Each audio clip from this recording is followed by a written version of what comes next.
Las minas abandonadas siempre han tenido un aire de misterio. Los túneles oscuros, los ecos interminables y las leyendas de quienes se aventuraron demasiado lejos y nunca regresaron son suficientes para que la mayoría evite entrar.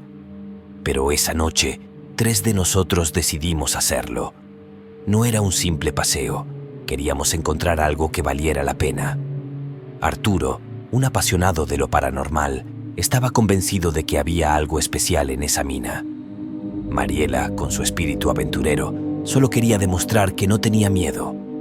Y yo solo quería ver si las historias eran reales. Nunca imaginé lo que encontraríamos. La mina estaba ubicada en las afueras del pueblo, un lugar al que pocos se atrevían a acercarse. Había estado cerrada durante décadas después de un derrumbe que se llevó la vida de varios mineros. Entre ellos estaba la figura central de las leyendas locales, Don Julián, un veterano minero que, según las historias, desapareció mientras intentaba rescatar a sus compañeros. La gente del pueblo decía que Julián nunca salió de la mina, que su espíritu todavía rondaba los túneles, cuidando el lugar de intrusos. Para algunos era una figura protectora, para otros una advertencia. Arturo, por supuesto, estaba obsesionado con la idea.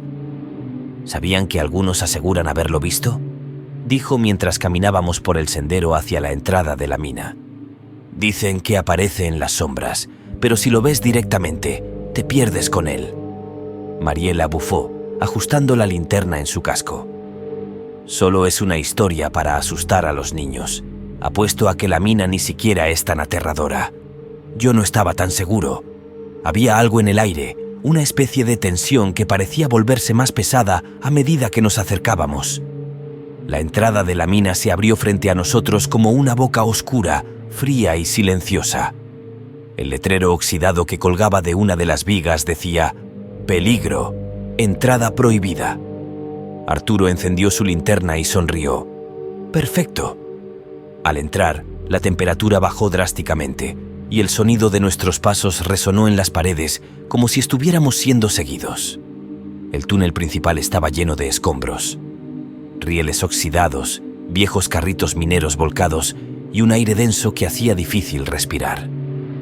Las linternas iluminaban el camino, pero las sombras parecían moverse con nosotros. A unos 100 metros dentro de la mina, Arturo se detuvo. ¿Escucharon eso?, preguntó en un susurro. Nos detuvimos en seco. Al principio, todo lo que oía era mi propia respiración y el latido de mi corazón. Pero luego lo escuché.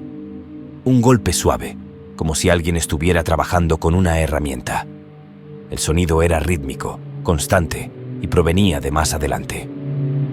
«Debe ser un eco», dije tratando de mantener la calma. «¿Un eco de qué?», preguntó Mariela. «No hay nadie más aquí». Arturo, emocionado, comenzó a caminar más rápido. «¡Esto es increíble!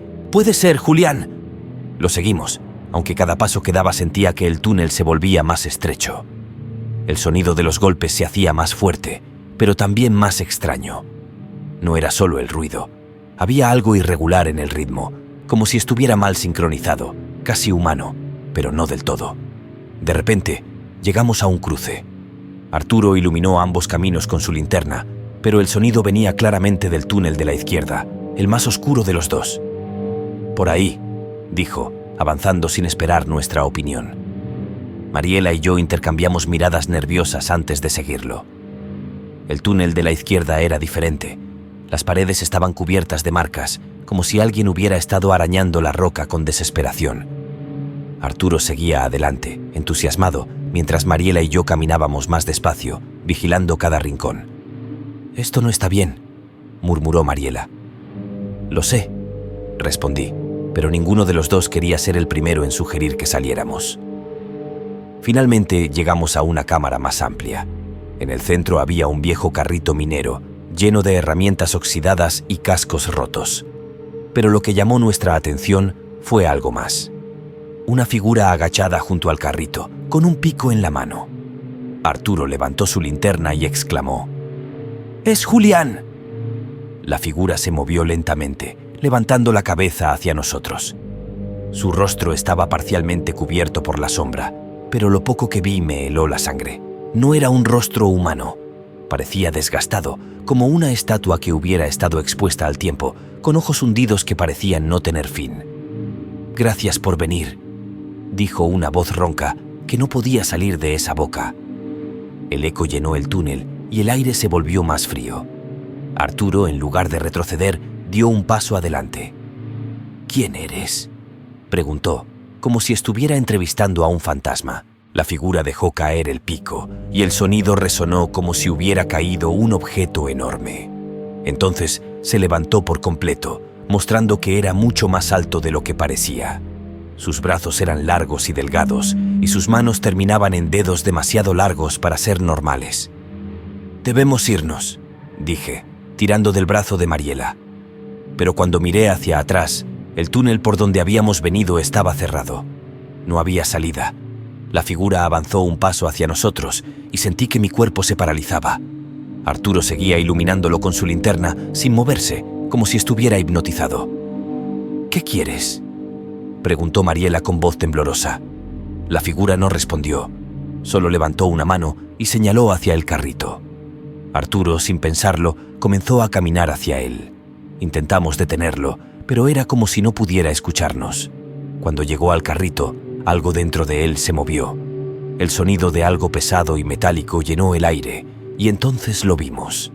Dentro del carrito había un casco, como el que usaban los mineros, pero estaba cubierto de sangre seca. Arturo lo tomó y lo colocó sobre su cabeza. «No debería estar aquí», dijo, con una voz que no era la suya. De repente el túnel comenzó a temblar. Las paredes parecían moverse, cerrándose lentamente. Mariela y yo corrimos hacia Arturo, pero antes de que pudiéramos alcanzarlo, la figura lo tomó por los hombros y lo arrastró hacia las sombras. «¡Arturo!», gritó Mariela, pero fue inútil. El temblor se detuvo y el túnel volvió a quedar en completo silencio. La salida, antes bloqueada, estaba abierta de nuevo. Mariela y yo corrimos sin mirar atrás, dejando atrás el carrito, las herramientas y todo lo demás. Cuando finalmente salimos de la mina, el aire fresco nos golpeó como una bofetada. Nunca encontramos a Arturo. Las autoridades buscaron durante semanas, pero no encontraron ningún rastro de él. Algunos dicen que simplemente se perdió, pero yo sé la verdad. Ahora, cuando pienso en esa noche, no puedo evitar recordar las palabras de las leyendas. Julián nunca salió de la mina. Y ahora Arturo tampoco lo hará.